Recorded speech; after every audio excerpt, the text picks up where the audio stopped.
friends in a pandemic, like, what is the point? We don't need friends in a pandemic. I'm not just a pretty girl, I'm more than just a picture. I'm a daughter and a sister. Sometimes it's hard for me to show that I'm more than just a rumor or a song on your computer. There's more to me than people know. Hey y'all, it's Thomasina. Welcome back to my channel, and if you're new, thanks for tuning in. Moving to a big city can be scary, and it can be lonely if you're making the move by yourself, and so I wanted to give you all a few quick tips on how you can make friends in New York City. And honestly, this video can be tailored to any city that you're living in. If you're watching this video and you don't currently live in New York City, use these tips to find friends in your location. And I know some of you are probably thinking, friends in a pandemic?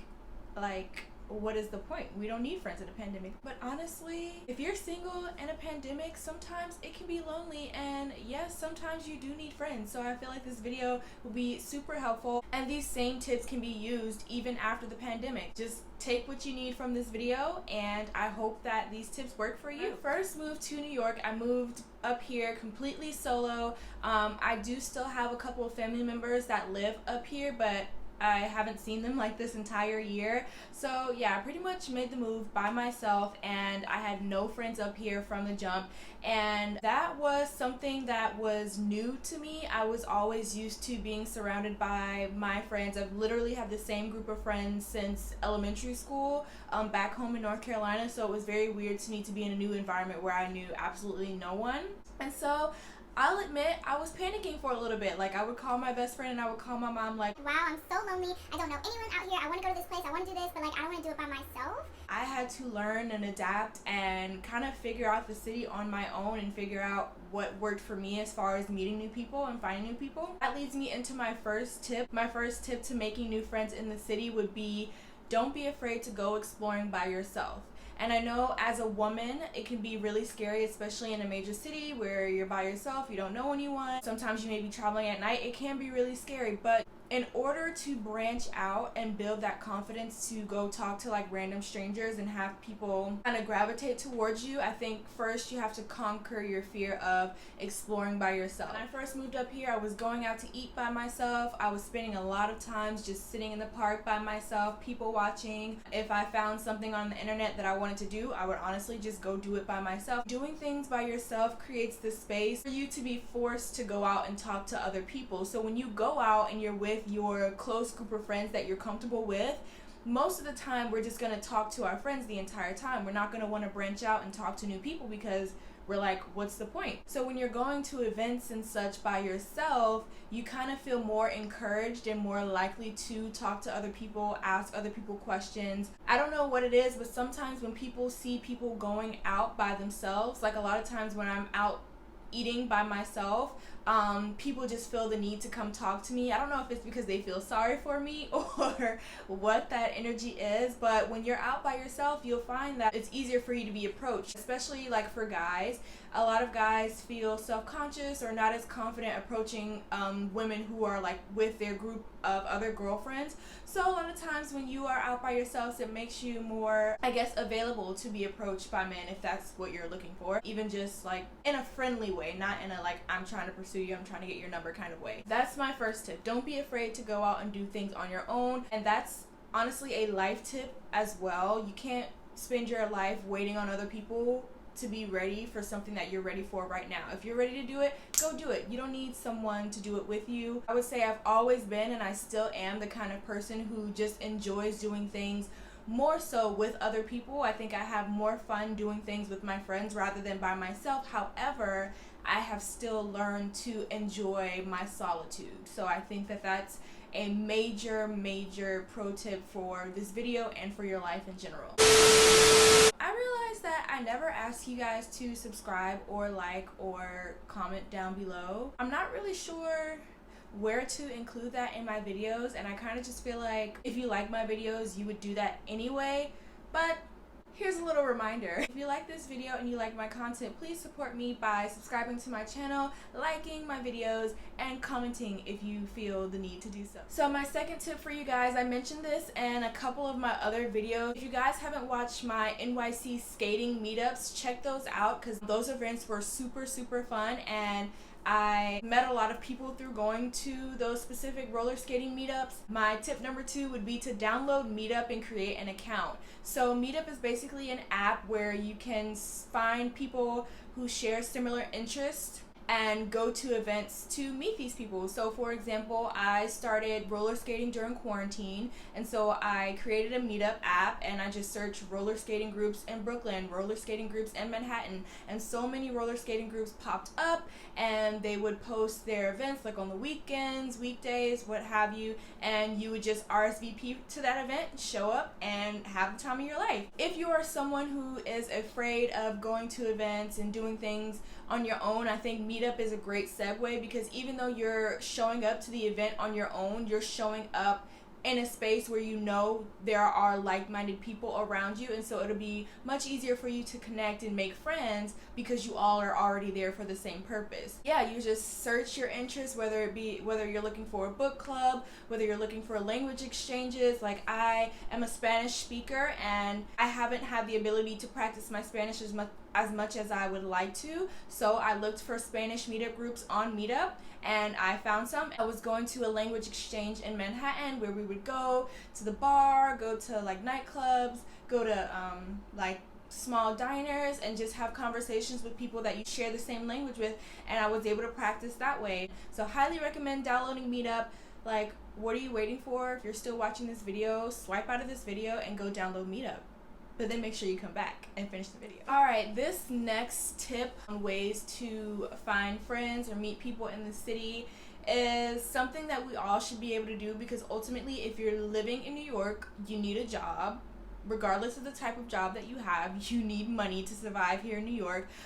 So it's very easy to connect with your colleagues, and you know, sometimes genuine friendships can blossom from those relationships that you're building with your colleagues. So tip number 3 would be to practice creating and building those relationships with your colleagues. Now for me, I would say that this one is a little bit difficult personally, because I like to keep my private life and my professional life very separate, and so this has been a learning journey for me to open up to my colleagues. So it may be easier for you than it is for me. Like, not every tip that I list is going to be applicable to everyone. You know, there may be some things on this list that are easier for you to do than others. Like for me, making friends with my colleagues is just one that I am still working on, and it just wouldn't be my top choice for ways to make friends in the city, because again, I like to keep my lives very separate. But yeah, you guys can bond over similar interests. Obviously, you are working in the same field, the same sector. Maybe you have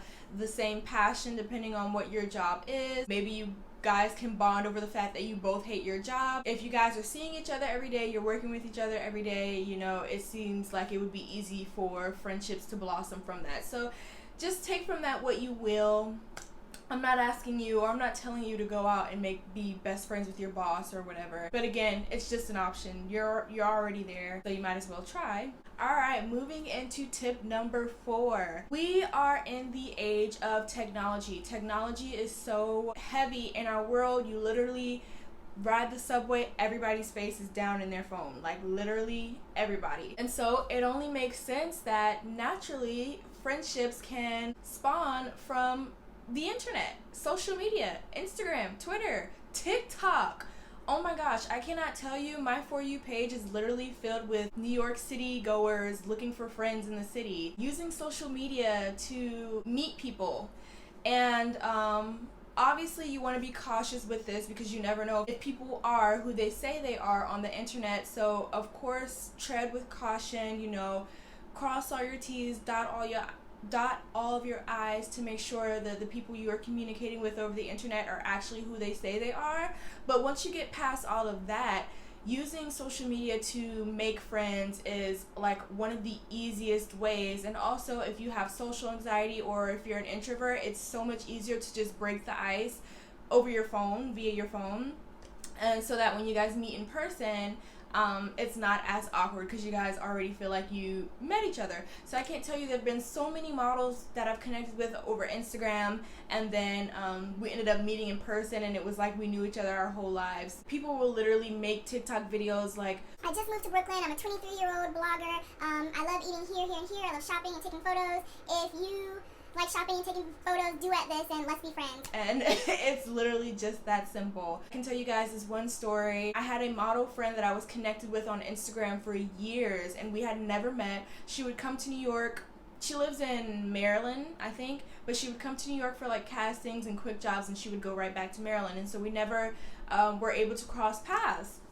And one day I was working on set for a commercial, and I heard someone call my name, and I was so confused because I was like, I don't know anyone here, like who knows my name? And I turn around and it's her. Literally had no idea that we were booked for the same job. Like, we were so excited to finally meet each other, and we talked and talked the entire time, and it was literally like we knew each other. It just flowed so naturally. And so that is the power of social media. That is the power of the internet. If you're going to be on it all day, use it to your advantage. And along with social media, there are also apps out there where you can meet friends. I know specifically I've used Bumble BFF. So a lot of people use Bumble for like looking for partners and relationships, but there's actually an option for you to find friends, and there's also an option for you to like network within like the professional realm. So yeah, Bumble BFF is a great option. I met my really good friend from Bumble BFF, and I met, I think, one other girl from Bumble BFF, and so yeah, it's a great way to connect with like-minded women or men. It's easy. Like, who knew that making friends could be as easy as just like swiping right or swiping left? Like, we literally live in a time period where it's so easy. I do think that the internet and social media and apps like this have made us a little bit socially awkward, but if we can just push past that social awkwardness and utilize these apps and social media to our advantage, it's so easy for us to make connections, guys. It's so easy. So my last tip for meeting people and meeting friends in the city, this one kind of ties into my first tip with just going out by yourself and not being afraid to be alone. I guess these two kind of tie together. But one thing that was really helpful for me when I first moved up here, of course it was during the spring and the summer, so it was warmer, but just sitting in the park, going to parks. During the spring and the summer, you guys, people live in the parks. Like, the parks are always packed, and you can just go and sit by yourself and people watch, which is what I did. But there are always things happening in the park, so people are always barbecuing. There are yoga and Pilates classes in the park sometimes. There are volleyball groups. And honestly, people are way nicer than you would expect. I know New York is known for people just being rude and like nasty and what have you, but people are actually really much nicer than what we give them credit for. Like, for example, I was walking with a friend in Prospect Park, and we were just like talking, minding our business, and this guy runs over to us and is like, hey, it's my birthday, and we're having a birthday party in a park. Mind you, this was during the pandemic. You know, we're still in a pandemic, so this was during Corona times, and we all had our masks on, but he runs up to us and he's like, hey, it's my birthday today, we're having a party in the park, you know, a social distance party in the park, we'll have like food and drinks and blah blah blah, you two should definitely come. And we were like, wow, like, that's so nice, because we didn't know this guy from a can of paint, but we were like, yeah, we'll come back and like it'll be fun, blah blah blah. They had music, lights, the whole nine. And so that just goes to show you that, like, literally there's so much happening in the parks that it will be really difficult for you to not make at least one friend during your time in the park. And just challenge yourself to approach people, to run up to people. Like, I don't know if this guy, maybe he was under the influence a little bit, so that gave him a little bit more liquid courage to run over to us, but sometimes we just have to make that jump. And that's something that I'm still working on and challenging myself to do, because I find it very hard to approach strangers in that way. But, you know, challenge yourself to do it. You know, the new year is coming, 2021. Challenge yourself to branch out and not be afraid to approach people if you're looking for friendships, if you're looking for relationships, if you're looking to connect with people in general. I would say from utilizing these tips, utilizing these methods, I've made a lot of connections here in the city, and I look forward to building more connections in the new year, and I hope that you guys will take these tips and use these tips in your day-to-day life, whether you live in New York or whether you live somewhere else. I think these tips can be applicable anywhere. I wish you guys the best of luck. Know that you're not alone. Know that we all experience loneliness at some point in time. It just depends on what we're gonna do. Are we gonna sit and sulk in our loneliness and be sad that we have no friends and nothing to do? Or are we gonna go out and challenge ourselves to make new friends, to make connections, and to have amazing experiences? I'll leave you guys with that. Thank you guys for tuning in. I hope this video was helpful for you, and I will catch you in the next video. Bye! 'Cause I'm not just a pretty girl.